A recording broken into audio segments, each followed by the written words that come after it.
この器は我のものじゃ。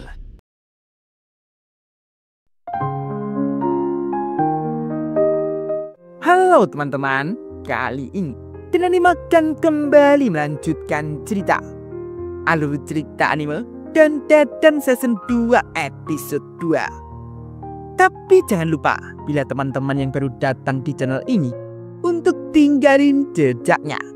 Oke, nggak usah banyak ini itu, langsung saja mulai ceritanya.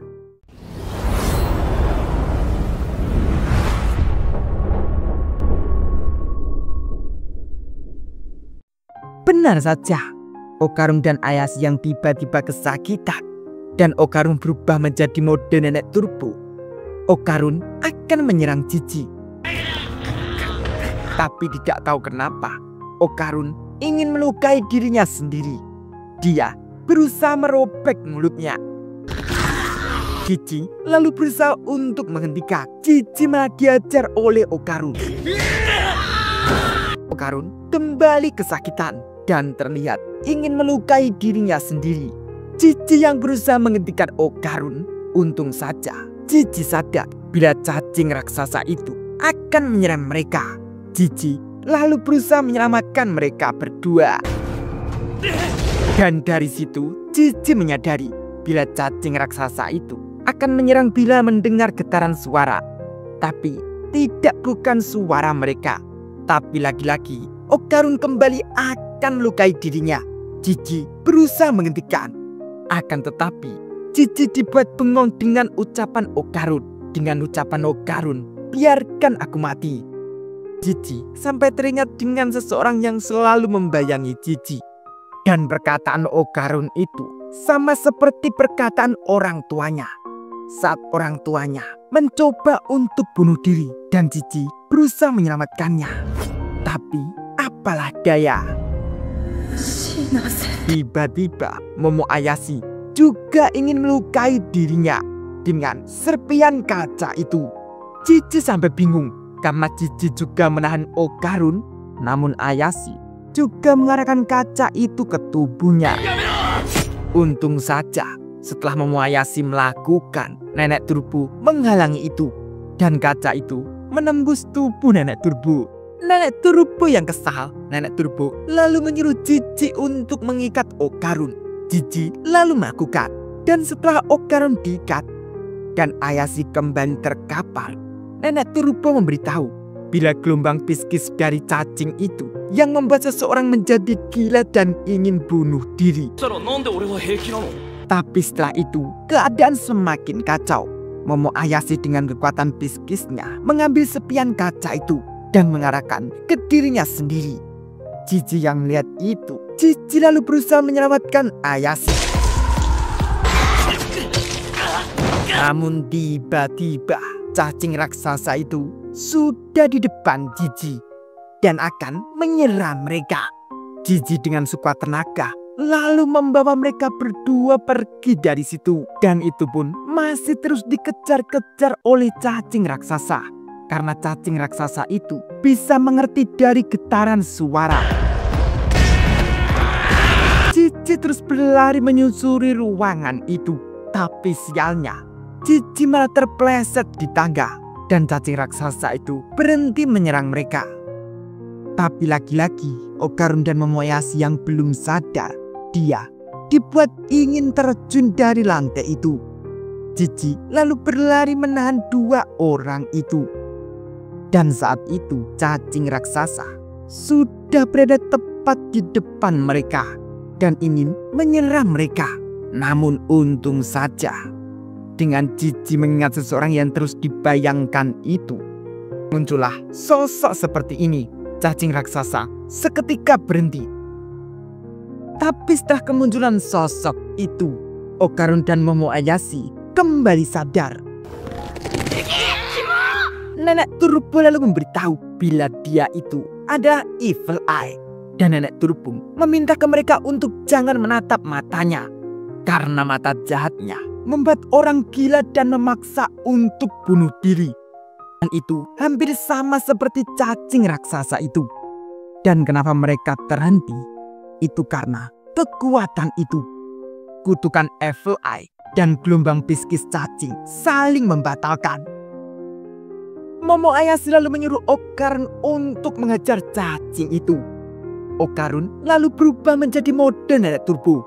Okarun lalu menyerang saja. Serangan Okarun itu membuat kepala cacing raksasa itu terkebas.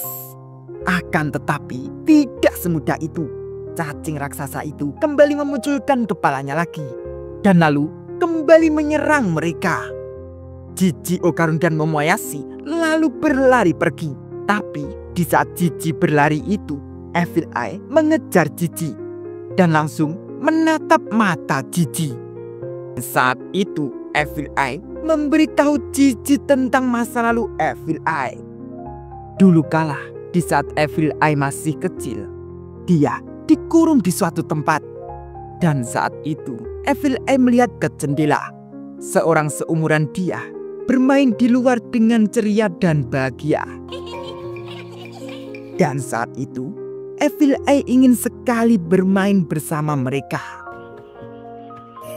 Namun ternyata saat itu Evil Eye akan dijadikan sebagai tumbal persembahan untuk gunung yang berapi itu. Dan itu sama yang diceritakan di episode 1.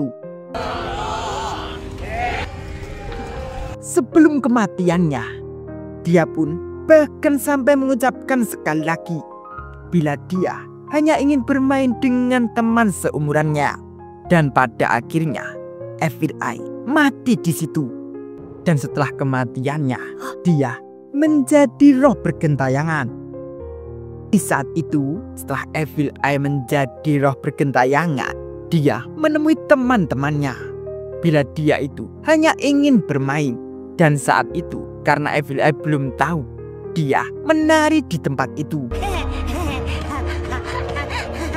Dan di saat menari, dia mengeluarkan gelombang biskis. Dan gelombang biskis itu membuat seseorang yang berada di rumah itu ingin membunuh dirinya sendiri. Dan gelombang biskis itu akhirnya membunuh orang tua anak itu.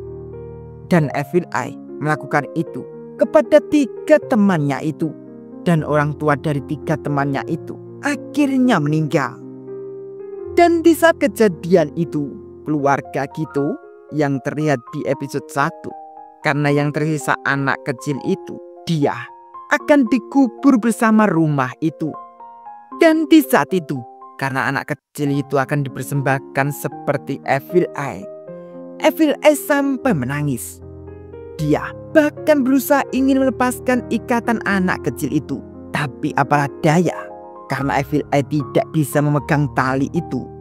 Pada akhirnya Evil Eye lalu merasuk ke dalam tubuh anak kecil itu. Dendam Evil Eye pun semakin membara. Dia berjanji dia akan membunuh orang-orang yang berada di situ. Setelah diperlihatkan itu, Jiji kembali sadar.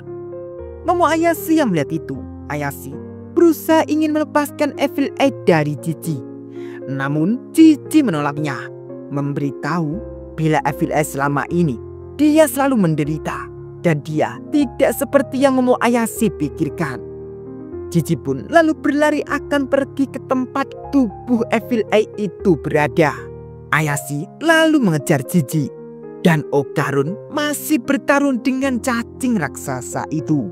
Sesampainya di ruangan tempat tubuh Evil Eye berada, Jiji merasa sangat kasihan. Nenek berusaha untuk mengingatkan Jiji untuk jangan kasihan dengan Evil Eye, karena dia ada Yonkai yang memancing manusia untuk bunuh diri. Namun Jiji membantah itu. Menurut Jiji, Evil Eye itu sama seperti mereka. Dan tiba-tiba cacing raksasa itu seketika mengeluarkan cairan. Dan cairan itu sangat lengket sekali. Dan terlihat Okarun sudah terkapar di atas. Ayashi lalu mengajak Jiji untuk pergi. Namun seketika rambut Evil Eye lalu menjalar ke seluruh tubuh Jiji. Dan Jiji kembali terbayang masa lalu Evil Eye. Karena Evil Eye ingin sekali bermain bersama teman-teman seumurannya. Dari situ Dengan senangnya, Cici lalu mengajak Evil Eye untuk bermain dengan Cici. Bermain sebanyak mungkin bersama Cici. Bahkan Cici sampai mengatakan satu kehidupan saja tidak cukup. Dan Cici akan menemani Evil Eye selama yang Evil Eye mau. Dan dari perkataan Cici itu, kini Evil Eye lalu merasuk ke dalam tubuh Cici. Dan di saat Evil Eye itu merasuki tubuh Cici, Cici yang kesakitan, cacing raksasa itu akan menyerang Momo Ayashi. Namun seketika,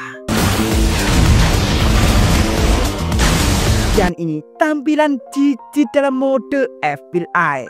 Tapi saat itu tubuh Cici yang mengendalikan adalah Evil Eye. Dan dengan senangnya Evil Eye mengatakan akhirnya Evil Eye mendapatkan tubuh Cici. Dan waktunya untuk membantai seluruh manusia. Momo Ayashi yang bertanya ke Cici. Bahkan Cici tidak menjawab karena Cici masih dalam pengendalian Evil Eye. Nenek Turbo yang mengerti. Nenek Turbo menyuruh Momo Ayashi untuk bersiap karena Momo Ayashi mungkin akan diserang olehnya. Dan benar saja. Dan saat itu obrolan masih terjadi.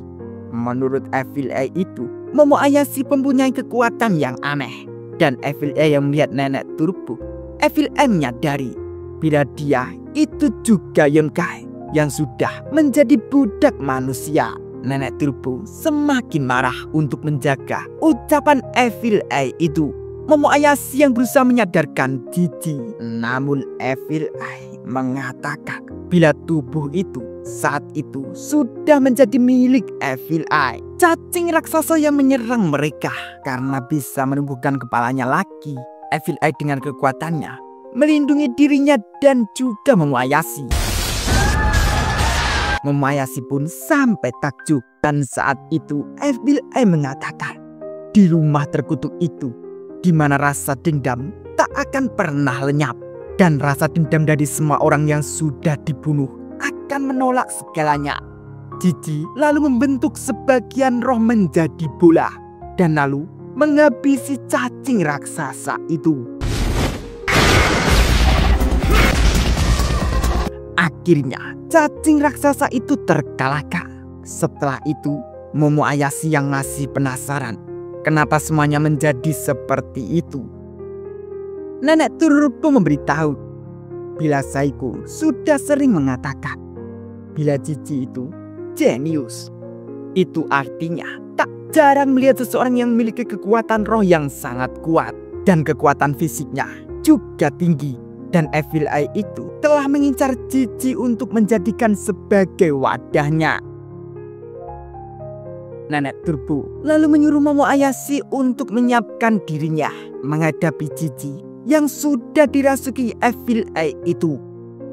Evil Eye pun lalu menyerang Ayashi saja dengan bolanya itu. Momo Ayashi menahan dengan kekuatan biskisnya. Namun seketika Evil Eye lalu menghantam Ayashi saja. Dan dengan bolanya lalu kembali akan diarahkan ke Ayashi. Namun seketika Okarun dengan mode Nenek Turbo menghentikan itu. Wah, bakal seperti apa ya, Be? Seru juga ya. Lanjut nanti, oke? Bila mau link ada di deskripsi. Terima kasih.